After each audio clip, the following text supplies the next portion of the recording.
Les notaires ont sorti là une étude assez intéressante il y a quelques jours sur les prix autour des gares du Grand Paris Express. Donc là, on n'est pas au niveau de la ville. Et donc, ils ont fait une étude sur les prix des appartements anciens qui sont situés à 800 mètres à vol d'oiseau des futures gares du Grand Paris Express. Évolution sur 10 ans, déjà, pour voir un petit peu l'impact, si ça a bougé ou pas. Et en fait, il y a beaucoup de disparités. Si on prend la ligne 15, qui doit voir le jour d'ici 2024, on va dire 2025, d'abord des certitudes. Là où les prix ont le plus progressé, typiquement Pont de Sèvres. Pont de Sèvres, ça a déjà pris 54% de hausse en l'espace de 10 ans. On est à 7 500 € par mètre carré. C'était déjà un quartier recherché. C'était déjà recherché. Mais voilà, ce sont des certitudes. Oui. C'est bien d'avoir ça en tête. Ici, les Moulineaux. Ici, RER a pris 48% de hausse en 10 ans. Wow. On est aussi sur 7 500 € par mètre carré. Vanves, Clamart, 40% de hausse. On en parle aussi souvent à Clamart. Allez-y, mais attention, les prix ont déjà beaucoup progressé. Les plus fortes hausses, Nanterre, Saint-Denis, Stade de France, Nogent-le-Péreux, Bois-Colombes, Villejuif, Bagneux et Châtillon, qu'on évoque souvent, mais les prix ont déjà beaucoup progressé. Et puis, il y a ce qu'on peut considérer peut-être comme des pépites. Oui. Des pépites en devenir, là où les prix vont progresser. Avec des prix qui sont encore très abordables, où il y aura du logement, évidemment du transport et de l'emploi. Alors c'est par exemple Champigny. Champigny Centre, cœur de ville, future station de la ligne 15.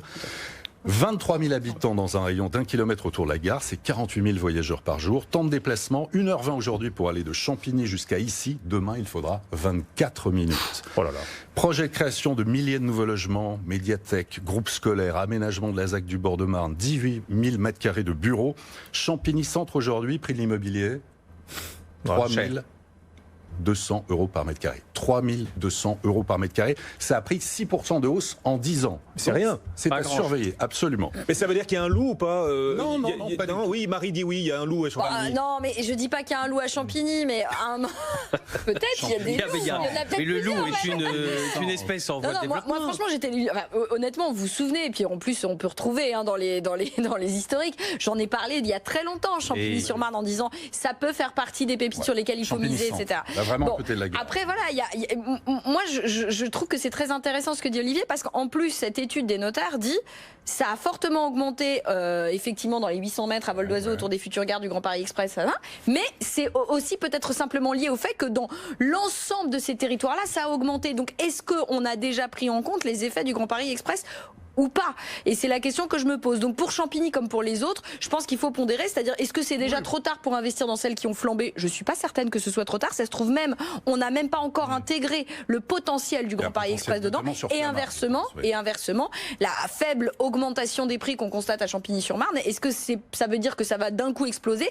Pas sûr non plus. Attention aussi, je crois qu'il n'y a pas que les transports. Il y avait une discussion à ce sujet, notamment chez Grand Paris Aménagement, où on se rend bien compte que s'il n'y a qu'une gare, c'est pas mal, mais c'est pas suffisant. Il faut qu'il y ait autour de la vie, de la ville, et c'est ce qui crée les disparités sans doute.